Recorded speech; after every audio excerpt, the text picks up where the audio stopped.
মাওলানা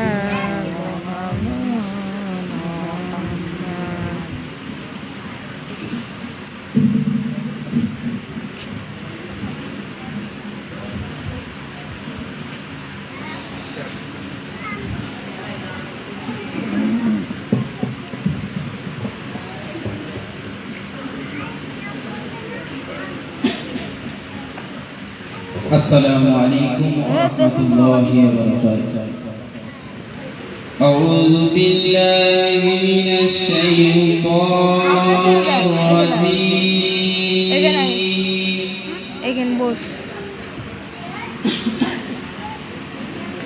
بسم الله الرحمن الرحيم.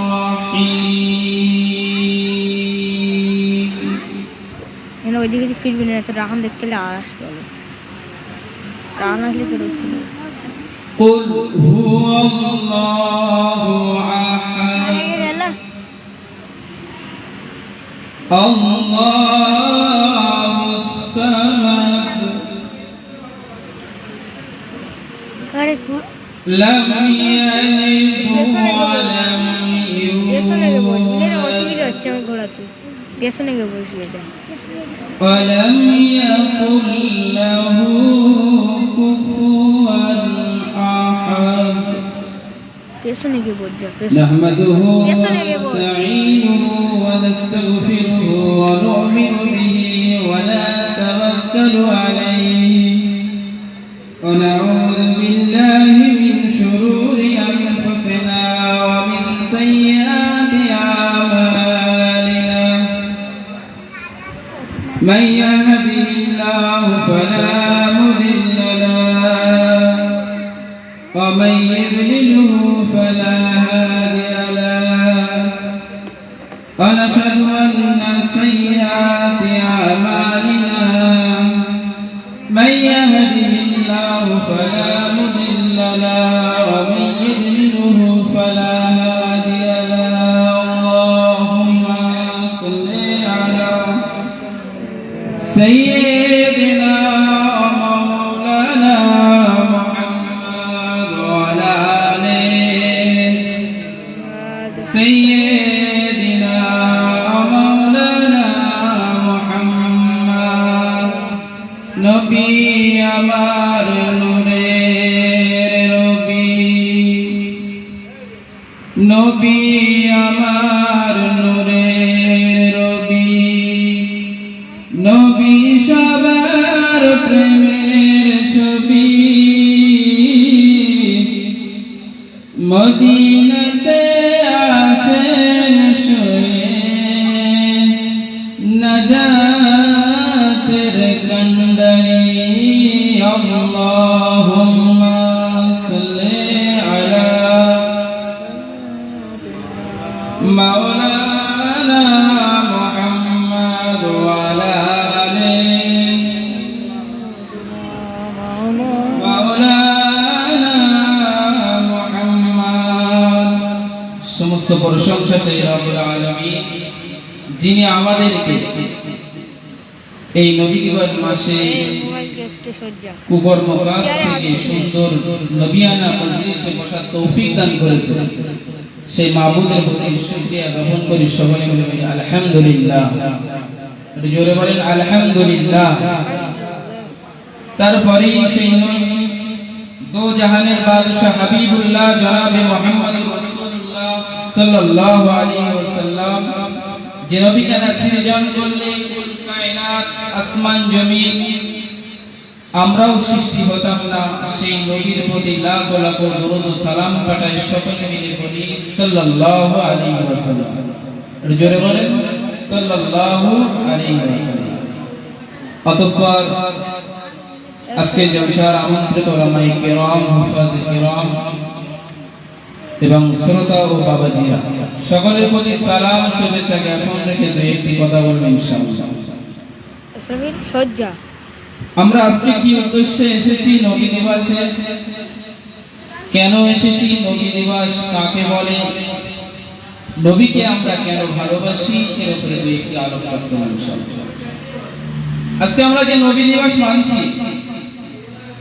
যে জানাকে না সৃজন করলে, জানাকে না সৃষ্টি করলে এই যে এত সুন্দর দুনিয়া দেখতে পাচ্ছি, পৃথিবী দেখতে পাচ্ছি, আল্লাহ পাক এই পৃথিবী সৃষ্টি করতেন না। সেই নবীর সঙ্গে আজকে আমরা নবী দিবস পালন করতে এসেছি। কিন্তু আমাদের ঘরে ঘরে আমরা দেখতে পাই আমাদের ছোট্ট ছোট্ট পুত্র সন্তান ছেলেদের জন্ম দিবস পালন করছি খুবই আনন্দের সঙ্গে। কিন্তু আমার নবী কত সালে জন্মগ্রহণ করেছিল, কোন দিনে জন্মগ্রহণ করেছিল, এই খবর কেউ রাখে না। আমার নবী 12 রবিউল আউয়াল সূরা সাদিকের সময় আল্লাহ পাক দুনিয়ার মাঝে পাঠিয়েছিলেন। দিনটা ছিল সোমবার, যে সোমবার কয়েকদিন পরেই আপনারা পাবেন। আজকে আরবি মাসের 4 তারিখ, 12 তারিখ ঠিক ওই টাইমে আসবে সোমবার।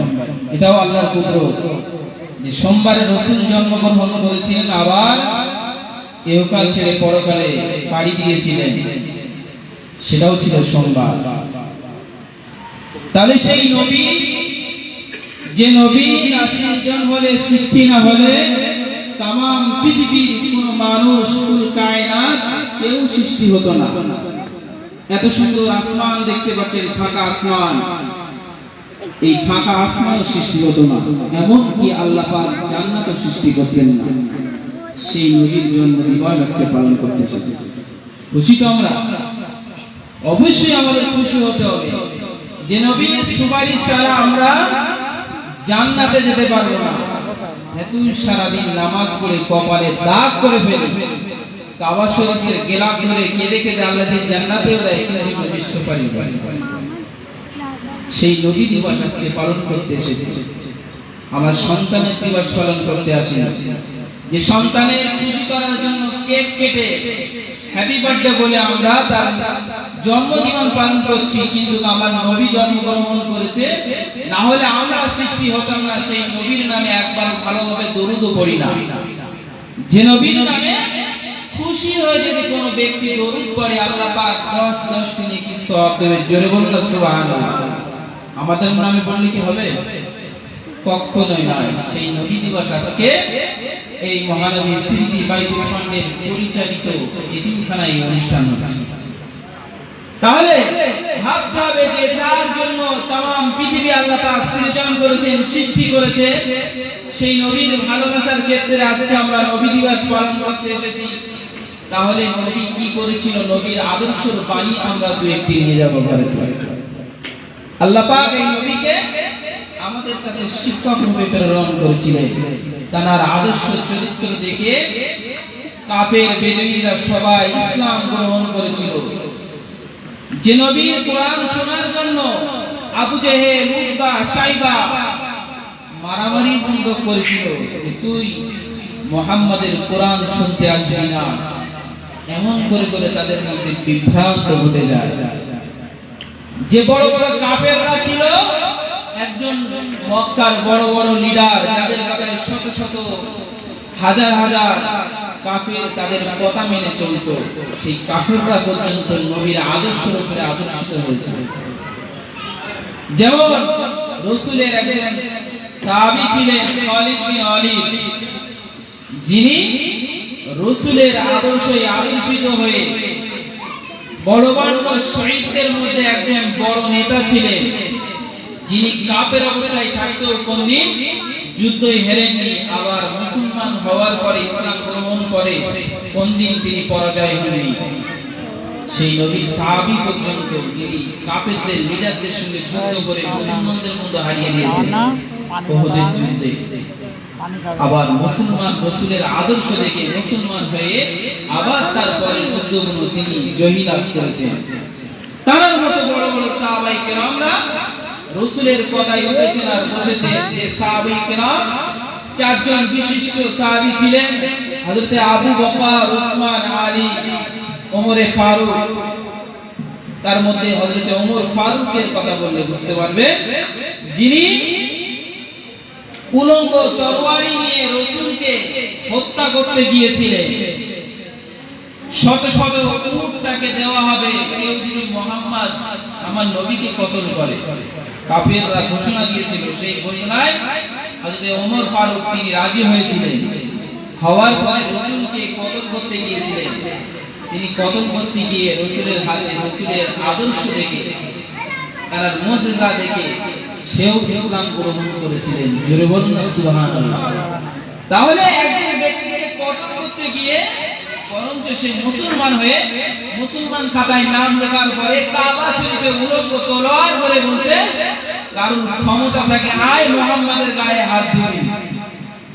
বলো রাসূলের আদর্শে আদর্শিত হয়ে যখন কাফের ছিল তখন তলোয়ারি ধরে রাসূলের কতল করতে গিয়েছিল, আবার যখন মুসলমান হয়েছিল কাবা শরীফে উলঙ্গ তলোয়ার ধরে বলল কার ক্ষমতা আছে মায়ের দুঃখে এসেছি আয় রাসূলের গায়ে মুহাম্মাদের গায়ে একবার হাত দিয়ে দেয়। সেই নবীর আদর্শে আদর্শিত হয়ে আজকে নবী দিবস পালন করছি। সেই নবী কেমন ছিলেন? যে নবী থুতু মোবারক সাহাবায়ে কেরামরা মাথার জন্য প্রতিযোগিতা করত, আমি আগে বলবো আমি আগে, আমাদের থুতু ফেললে মানুষ দশা সরে যায়, তাই তো না মাকে আমাদের থুতু, কিন্তু সেই নবী থুতু মোবারক গায়ে মাখলে মুশকে আম্বার জান্নাতি সুগন্ধি বার হতো।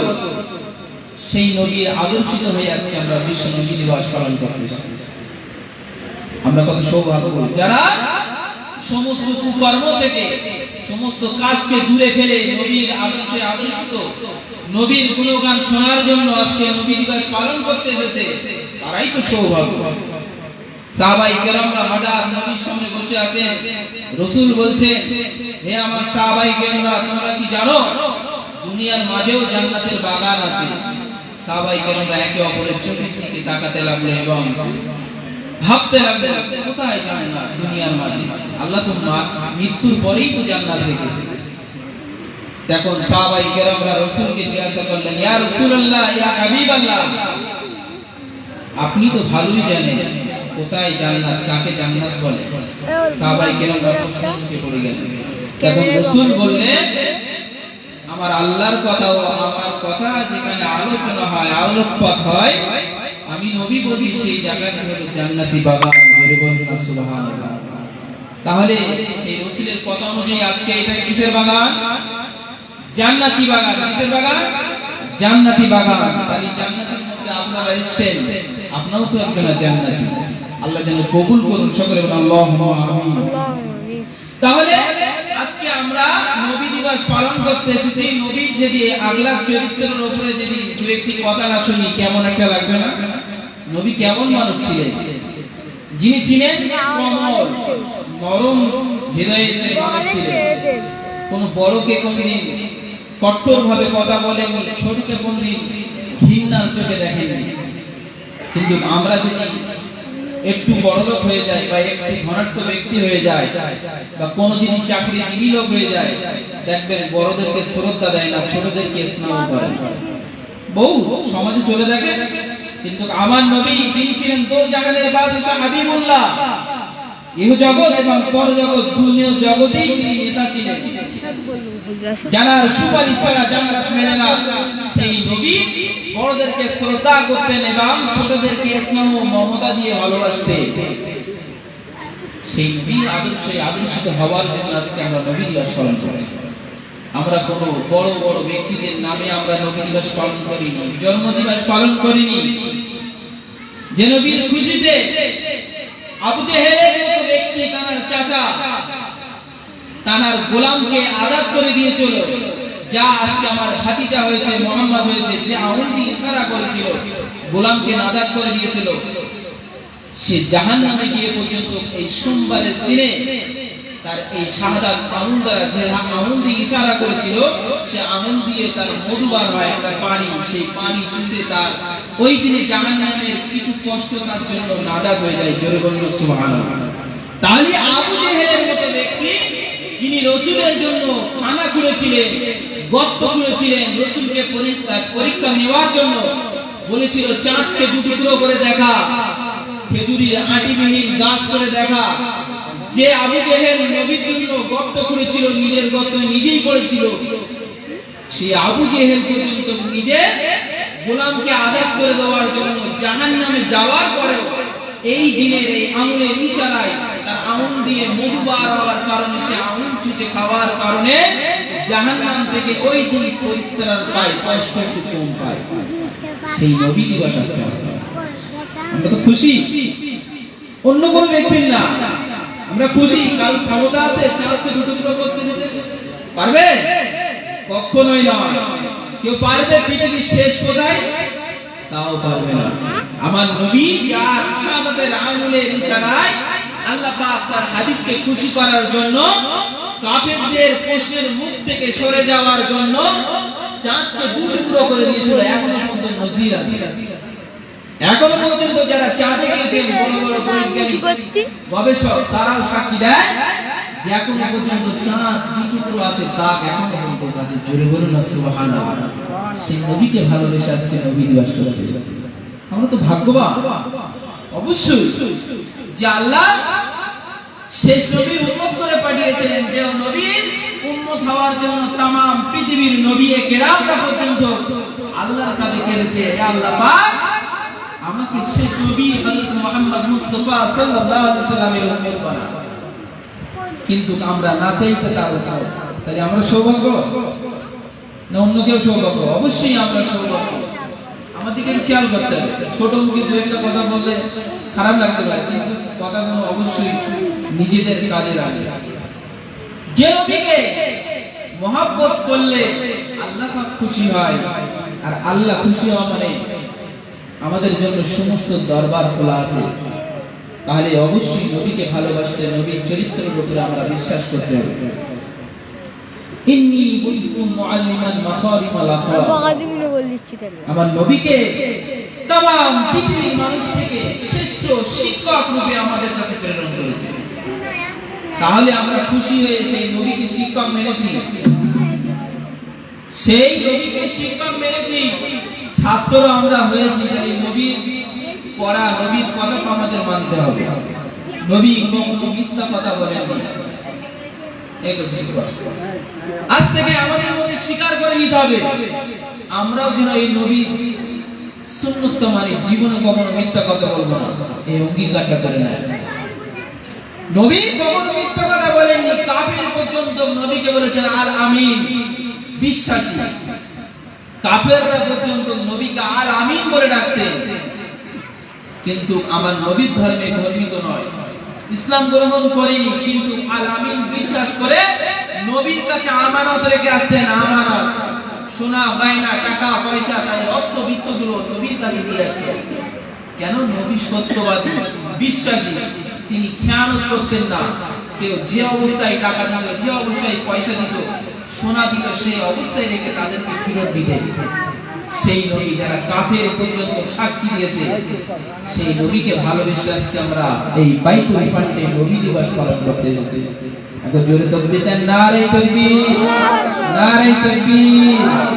মহান নবী দিবস, নারে তাকবীর। আগাপুরে তিনখানা, আগাপুরে তিনখানা, নারে তাকবীর। যে নবীকে রাসূল করলে আমরা সৃষ্টি হতাম না, কিন্তু আল্লাহ পাক বলে तमाम পৃথিবীর মধ্যে মানব জাতিকে শ্রেষ্ঠ করে পাঠিয়েছে। বলেছে তো আল্লাহ পাক, तमाम পৃথিবীর মধ্যে আমি মানব সম্প্রদায়কে যাদেরকে জবান দিয়েছি, মুখের জবান দিয়েছি, যেভাবে তারা কথা বলে, কোন পশু পক্ষী কথা বলতে পারে না, কিন্তু মানুষ সম্প্রদায় কথা বলে, তারা হচ্ছে পৃথিবীর সেরা। তাদের সেরা আমার নবী হযরত মুহাম্মদ মুস্তাফা। জোরে বলুন না সুবহানাল্লাহ। সেই নবীর ভালোবেসে নবীর সুন্নাতগুলো আমরা মানি। খেতে বসলে, হাঁটতে চলতে, চলাফেরা করতে নবীর সুন্নাতগুলো আমরা যদি মেনে চলি, একদিন আমরা নবীর সুপারিশ পাবো, পাবো, পাবো ইনশাআল্লাহ।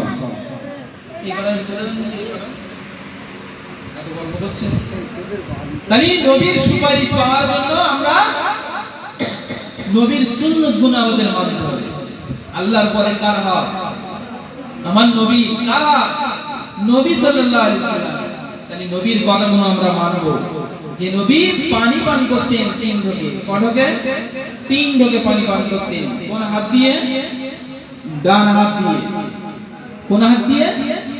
ডান হাত। যে রাসূল নিজে ডান হাত দিয়ে পানি পান করতেন, আবার তিন ঢোকে পানি পান করতেন, বিসমিল্লাহ বলে পানি পান করতেন। আজ থেকে আমরাও নিয়ত করি এই নবীর সুন্নতগুলো যেন আমরা মানতে পারি। রাসূলুল্লাহ তিনি বিসমিল্লাহ বলে শুরু করতেন, যেন শয়তান যেন না আসর দিতে পারে, কোন ব্যক্তি যেন আমার ওই পানিতে বিষ না মিশিয়ে দিতে পারে, তার জন্য শুরুতে আল্লাহর নাম বলে খেলে সে বিষ পানি হয়ে যেত।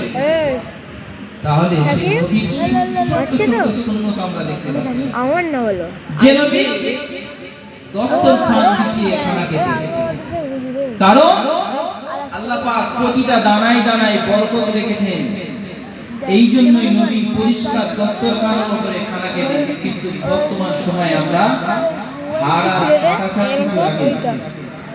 সুন্নতটা কি করে আগে হবে? আমাদের চেষ্টা করতে হবে। আমরা আমাদের মধ্যে ভুল হবে, এই ভুলকে সংশোধন করে ভুলকে পিছিয়ে দিয়ে সুন্নতকে প্রতিটা পন্থনে আদায় করতে হবে। প্রতিটা পদে রাসূল সাল্লাল্লাহু আলাইহি সাল্লাম যখন বাথরুম ঘরে যেতেন, পেশাব পায়খানায় যেতেন, বাইতুল খালায় যেতেন, বাম পা দিয়ে যেতেন। কেন? এটা খারাপ কাজ, শয়তানি জায়গায় যাচ্ছে, বাম পা দিয়ে শয়তানকে ঘৃণা করে যাচ্ছে। আবার যখন বার হতে ডান পা দিয়ে বার হতেন এবং আল্লাহর কাছে শুকরিয়া জ্ঞাপন করতেন। কোন ব্যক্তিকে যদি পেশাব আটকে যায়, পায়খানা আটকে যায়, কষ্ট হয় না? সেটা হওয়ার পরে একটু শান্তি পায়। তাহলে রাসূলুল্লাহ তারপরেও দোয়া বলে দিয়েছেন, তাহলে তারপরেও কমপক্ষে আপনি আলহামদুলিল্লাহ বলবেন, কিন্তু একটা শান্তি মিলবে, আল্লাহকে প্রশংসা করা হবে। অবশ্যই মানবেন। আর বাথরুম ঘরে যাওয়ার সময় মাথায় একটা কাপড় দেবেন, না হলে টুপি দেবেন। কিন্তু আমরা সাধারণ মানুষ পেশাব বা ইস্তেঞ্জায় গেলে আগে টুপিটা খুলে পকেটে রাখি, আর বিড়িটা আগে ধরে মাথা কাপড় খুলে ফেলি। তো মসজিদে যাচ্ছে, ইস্তেঞ্জা করতে হচ্ছে, মাথা টুপি খুলে ফেলেছে। বলতে ভালো জিনিস মাথায় রাখবে, ইস্তেঞ্জা করছি, কিন্তু মাথা ঢেকে দিতে বলেছে। কেন? শয়তান বেশি অংশ বাথরুম তার পেশাবখানার মধ্যে থাকে। ওই জন্য আমরা চেষ্টা করব পেশাব পায়খানায় গেলে আমরা যেন মাথায় একটা কাপড় বা রাসূলের সুন্নত টুপি মোবারক দিয়ে যেতে পারি।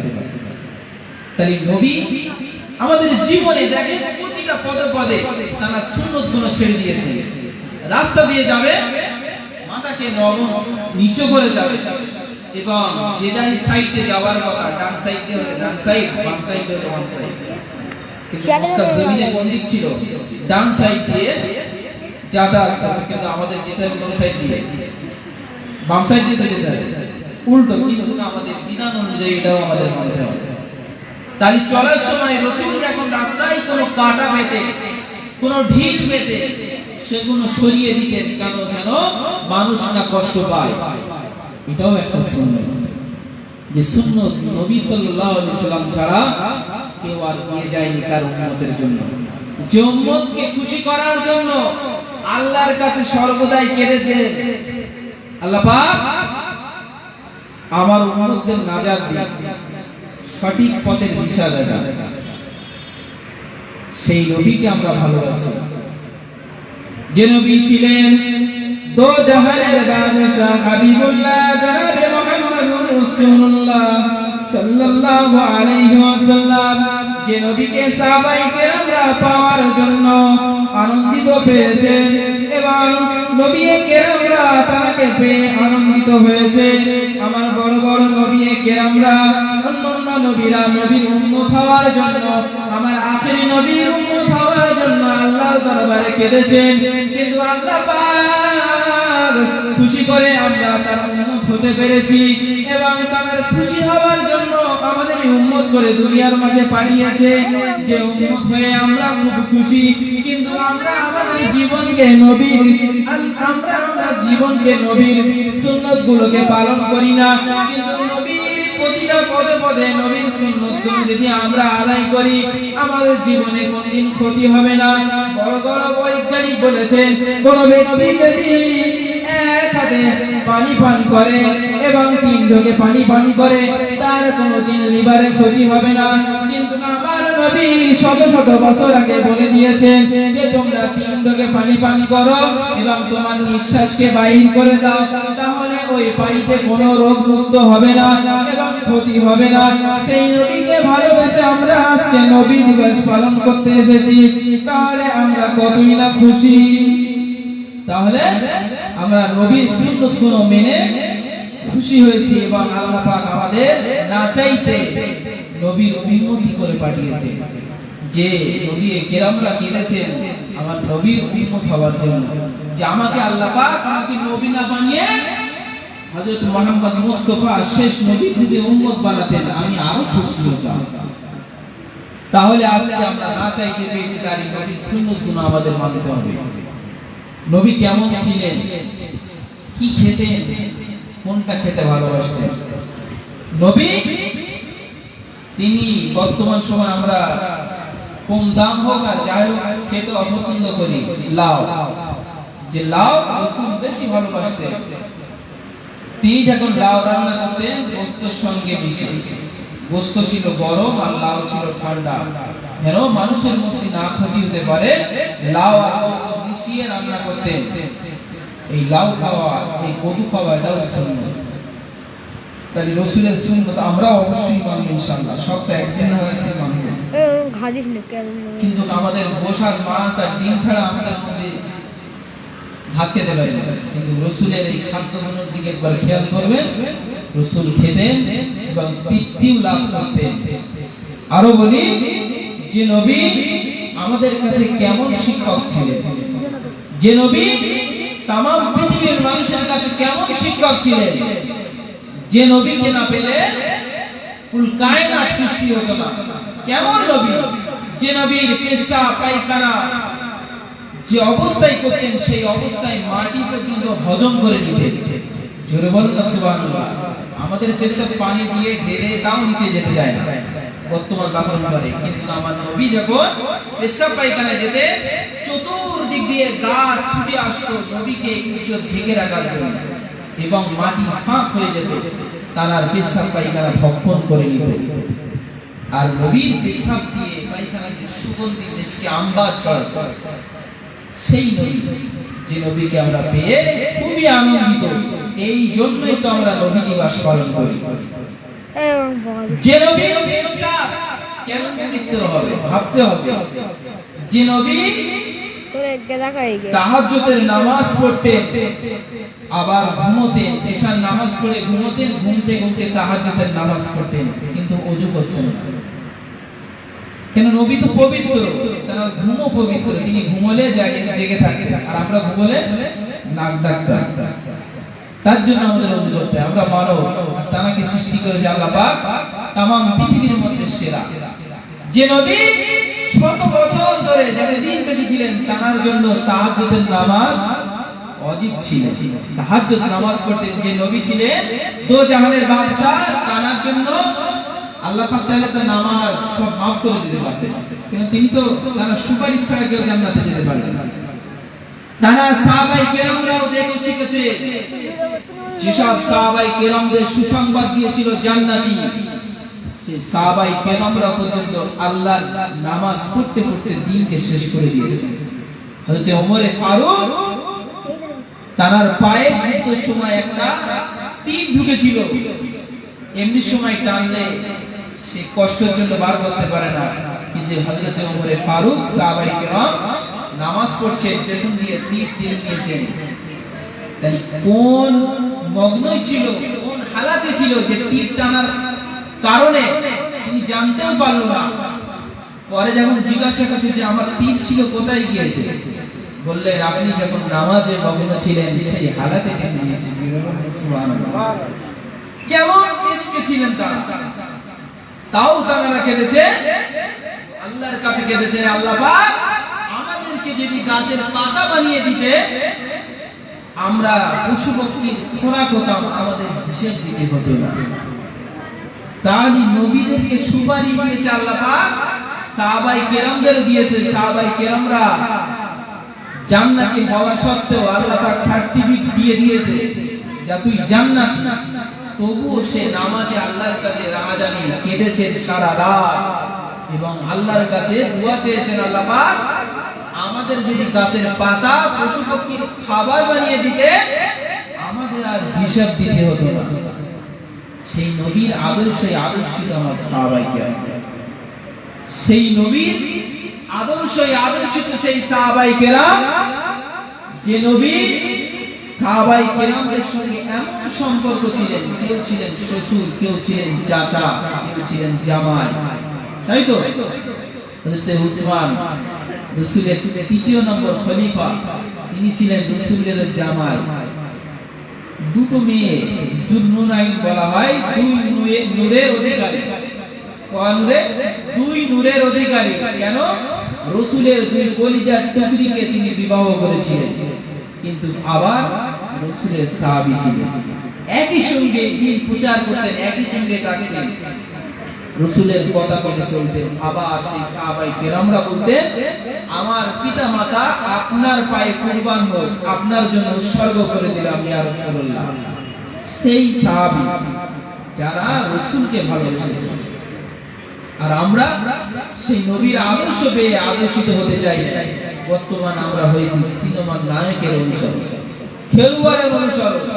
চুল দাড়ি থেকে শুরু করে, একটু দাড়ি রাখছে তাও সেই খ্রিস্টানের মতো, খেলোয়াড়ের মতো ছোট ছোট ভাবে দাড়ি রাখছে, আবার স্টাইল চুল রাখছে, দেখে ওই একই হালাত।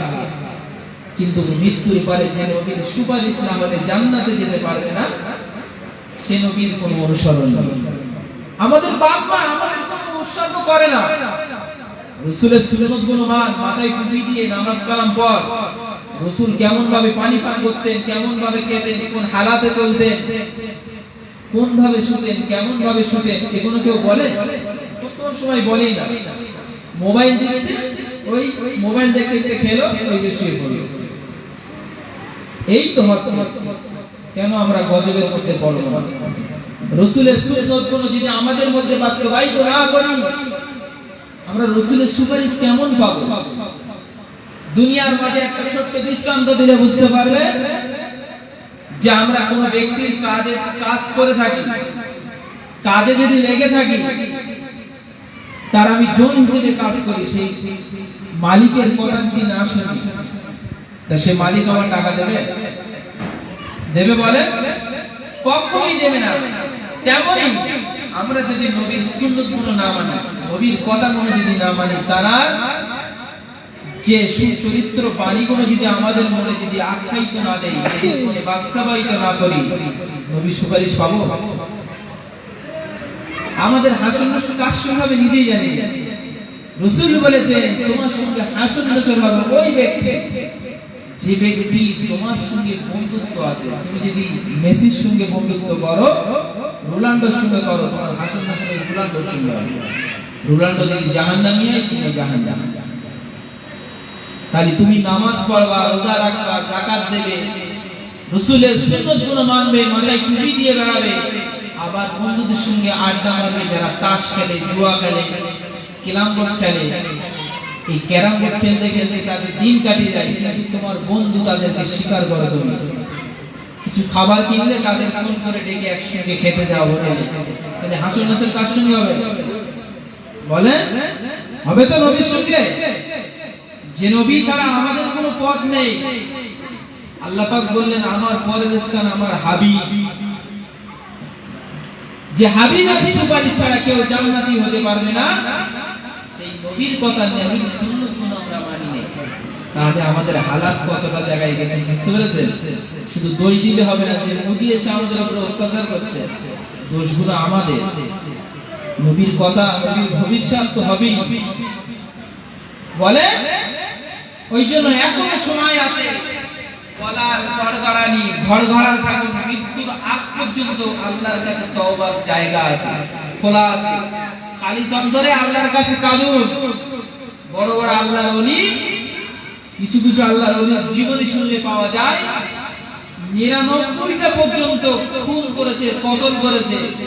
তারপরে একটা কতল করার সময় 1000টা পূরণ হবে, মনে রাখছে যে আমি তো এতটা একটাকে বাদ রেখে আল্লাহর কাছে তওবা করে তানারা পর্যন্ত আল্লাহর ওলি হয়েছে।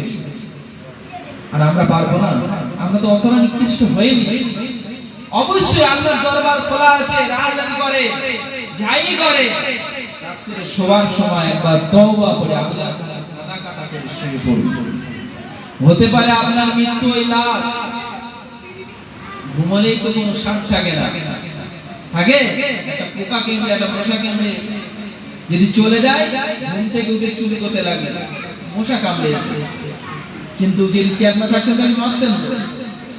তাহলে একটা মশার কামড় আমরা বুঝতে পারি না, তাহলে আমরা ঘুম থেকে যে জাগ্রত হব সেটা কি করে বুঝতে পারবো? কখনোই নাই। ওই জন্য বলছি এখন আমাদের টাইম আছে।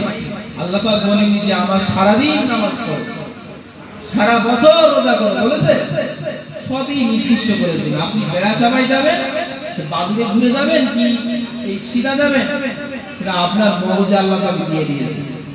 আপনি যদি পাগল হন বাদুড়ে ঘুরে বেড়াতে পারবেন, যদি ভালো মস্তিষ্ক হন তাহলে সিধা চলে যাবেন বেড়া চাপা। ওই জন্য এখনো ভাবনা চিন্তা আছে, রাসূলের সুন্নাত মানুন, আল্লাহর ফরজ ধর্ম 5টা টাইম মানুন, তাহলে তুমি নাজাত পাবে। নাজাত ছাড়া কেউ জান্নাতে যেতে পারবে না। ওই জন্য সকলের আশা আমরা একদিন জান্নাতে যাব। জান্নাতি বান্দা হতে গেলে জান্নাতি কর্মের উপরে চলতে হবে। একটা ঘটনা বলি শুনে, নবী কেমন ছিলেন সেই নবীর একটা ঘটনা বলি। ভিডিও করতে কি একদা নবী সাল্লাল্লাহু আলাইহি ওয়াসাল্লাম যুদ্ধ করছিলেন। যুদ্ধ করতে করতে সাহাবায়ে কেরামদের নিয়ে একটা জায়গায় বিশ্রামে করলেন। একটা জঙ্গল পেলেন, গাছ পেলেন, সেই ছায়ায় সবাই বিশ্রামে আছে। রাসূল সাল্লাল্লাহু আলাইহি ওয়াসাল্লাম নিজের তরবারিটা গাছের এক ডালে কেটে দিলেন। নিজের তরবারি থাকলে সেই সময় যুদ্ধের ক্ষেত্রে সকলের কাছে তরবারি ছিল। এক হিসেবে ছুরি রাখা একটা সুন্নত, কিন্তু আমাদের বর্তমান সময় রাখলে পরিস্থিতি খারাপ। কিন্তু রাসূলের জামানায় ছুরি রাখা একটা সুন্নত ছিল। নিজেকে শরীর হেফাজতে রাখার জন্য কাফের বেদিন যখন তখন আক্রমণ করতে পারে, এই জন্য নিজেকে বাঁচার জন্য ছুরি রাখতেন সেই সময়। এখন যেরকম বন্দুক আছে, আরো কত মেশিন উঠেছে, সেই ছুরি তিনি গাছের ডালে লাগিয়ে দিয়ে বিশ্রাম দিচ্ছেন এবং সাহাবায়ে কেরামরা চতুর্দিকে বেড দিয়ে শুয়েছিলেন। রাসূল সাল্লাল্লাহু আলাইহি ওয়াসাল্লাম হঠাৎ নিদ্রায় গেলেন। একটু ঘুম বিশ্রাম যেরকম শরীরে যেরকম ক্লান্তি মেটার জন্য ক্লান্তি চুপচাপ হয়ে গেলেন। এমন সময় গুটি গুটি এক পায় কাফের বেদিন এসে রাসূলের ঠিক ওই ছুরির পাশে দাঁড়িয়ে ছুরিটা টপ করে পেরে নিয়ে রাসূলের গলায় গেঁথে বললেন, বল হে মুহাম্মদ, তোর কে বাঁচাবে আমার এই ছুরি থেকে? ওই কাফের রাসূলের এই টাইমে সুযোগ পেয়ে গিয়ে রাসূলের গলায় ছুরি ধরলেন, বলল, কে বাঁচাবে হে মুহাম্মদ আমার এই ছুরি থেকে? রাসূল তিনবার চোখ ঘুরিয়ে আকাশের দিকে ফিরে বলল, আমার আল্লাহ বাঁচাবে। তিনবার যাই বলল, আমার আল্লাহ বাঁচাবে। সেই মুহূর্তে কাফেরের হাত থেকে তরবারি ঠক ঠক ঠক করে কাঁপতে কাঁপতে নিচে পড়ে গেল। জোরে বলুন না সুবহানাল্লাহ। এই রাসূলের তাদান্নিতে যখন বললেন তিনবারে যে আমার আল্লাহ বাঁচাবে, তোর হাত থেকে আমার আল্লাহ বাঁচাবে, আমার আল্লাহ বাঁচাবে, এই বলার কারণে কাফেরের হাত থেকে তরবারিটি পড়ে গেল। ওই মুহূর্তে রাসূল সাল্লাল্লাহু আলাইহি ওয়াসাল্লাম তিনি তরবারিটি উঁচু করে নিয়ে বলল, তার গলায় ধরে কাফেরের গলায় ধরে বললেবার বল, তোর কে বাঁচাবে? সে কাফেররা কাঁপতে কাঁপতে বলল, আপনি বাঁচাবেন। রাসূল বলল, আমি বাঁচাবো না, আমার আল্লাহ তোকে বাঁচাবে, যেমন আমাকে বাঁচিয়েছে। রাসূল বলল, যা, আমি ছেড়ে দিলাম, মুক্তি করে দিলাম। যিনি যে কাফের রাসূলকে একটু আগেই কতল করার জন্য ছুরি ধরেছিল, আবার সেই ছুরি পড়ে যাওয়ার কারণে আল্লাহর কুদরতের কারণে পড়ে যাওয়ার কারণে রাসূল আবার পুনরায় করে সেই কাফের গলায় ধরার পরে বলল, তোর কে বাঁচাবে? সে বলল, মুহাম্মদ বাঁচাবে। রাসূল খুশি হয়ে বলল, না, আমার আল্লাহ বাঁচাবে। এই বলার কারণে সেই কাফেরকে ছাড় দিল, যা তুই চলে যা। কিছুক্ষণ পরে কাফেরটা গুটি পায় যাওয়ার পরে ভাবতে লাগলো, যে ব্যক্তিকে আমি কতল করছিলাম সেই ব্যক্তি পুনরায় আমার কতল করতে গিয়ে আমাকে ছেড়ে দিল। এই যে মনে ভাবনা, এই যে আদর্শ, রাসূলের আদর্শ দেখে হতভম্ব হয়ে সাহাবায়ে কেরামদের জিজ্ঞাসা করলে, ইনি কে? সাহাবায়ে কেরামরা বললেন, ইনি হলেন দু জাহানের বাদশা হাবিবুল্লাহ জনাবে মুহাম্মদুর রাসূলুল্লাহ সাল্লাল্লাহু আলাইহি ওয়াসাল্লাম। সেই কাফের ব্যক্তি আমার নবীর কাছে এসে কলমা পড়ে স্বীকার করে ইসলাম গ্রহণ করেছিলেন। জোরে বলুন না সুবহানাল্লাহ। কেমন নবী, যার আদর্শে সেকেন্ডের মধ্যে পরিবর্তন হয়ে ইসলাম গ্রহণ করেছিল, সেই নবীর আমরা নবী দিবস করতে এসেছি। আমরা অবশ্যই জোরে বলুন না সুবহানাল্লাহ। তাহলে ছোট ছোট নিয়ামত আমরা দেখলে বুঝতে পারবো। আমরা যদি বই না পড়তে পারি, মোবাইলে শুধু সার্চ মারবেন, নবীজির জীবনী পেয়ে যাবেন। গুগলের মধ্যে জায়গা, যে গুগলে জিজ্ঞাসা করলে তাম পৃথিবীর মধ্যে শ্রেষ্ঠ ব্যক্তি কে ছিলেন, গুগল বলে হযরত মুহাম্মদ মুস্তাফা সাল্লাল্লাহু আলাইহি ওয়াসাল্লাম। তাই বলে এই গুগলও বলে দিচ্ছে, আর আমরা সেই নবীর আদর্শিত হয়ে তার উম্মত হয়ে তার সুন্নাত মানি না। এই আমাদের ভাইদের মধ্যে বলছি, যারা গাটের নিচে পায়জামা পরে, কখনোই পরবেন না গাটের নিচে। এই দুনিয়াবি দিকে বলছি, যারা বড় বড় বৈজ্ঞানিক সায়েন্টিস্ট বলেছে এই যে গাট, এই গাটটা হলো গরম জায়গা। কেউ যদি ঢেকে রাখে তার যৌবন ক্ষমতা কমে যাবে এবং শরীরের ক্ষতি হবে। কিন্তু তার আগে রাসূল বলেছেন, গাটের আগে পুরুষদের জন্য ফরজ কাপড় পরা, নাভির নিচ থেকে হাঁটুর নিচ পর্যন্ত এবং গাটের উপরে পড়তে হবে। তাহলে আজকে আমরা এই নবী দিবস পালন করতে এসেছি, নবীর সুন্নাত গুলো মানব, নবীর আদর্শের উপরে আদর্শিত হব, তাহলে নবীর আমরা সুপারিশ পাবো, জান্নাতে যাব ইনশাআল্লাহ। সেই নবী দিবসের জন্য আমরা আজকে আগাপুর বাইতুল ফান এতিমখানায় এসেছি। আল্লাহর পরে শুকরিয়া জ্ঞাপন করি সকলে মিলে আলহামদুলিল্লাহ। আমার ভাষার মধ্যে, আমার কথার মধ্যে যদি ভুল ভ্রান্তি হয়ে থাকে, আমি ছোট্ট ভাই আজিজুর রহমান, আমাকে ক্ষমা করবেন। আমার জন্য দোয়া করবেন, আল্লাহ পাক এরপরের থেকে আরো বেশি বেশি কথা বলার তৌফিক দান করুন, নবীর হাদিস এবং নবীর সুন্নাতের উপর পায়রবি থাকার তৌফিক দান করুন। আখির দাওয়ানা আলহামদুলিল্লাহি রাব্বিল আলামিন। আসসালামু আলাইকুম ওয়া রাহমাতুল্লাহ। দরুদ আল্লাহুম্মা সাল্লি আলা সাইয়্যিদিনা মাওলানা আল্লাহুম্মা সাল্লি। আলহামদুলিল্লাহ, ঠিক মাগরিবের কাছে চলে এসেছে। আমরা নবী দিবসে নবী সম্পর্কে আলোচনা করতে গিয়ে অনেক সুন্নাত সম্পর্কে আলোচনা করেছে। এখন আপনাদের সম্মুখে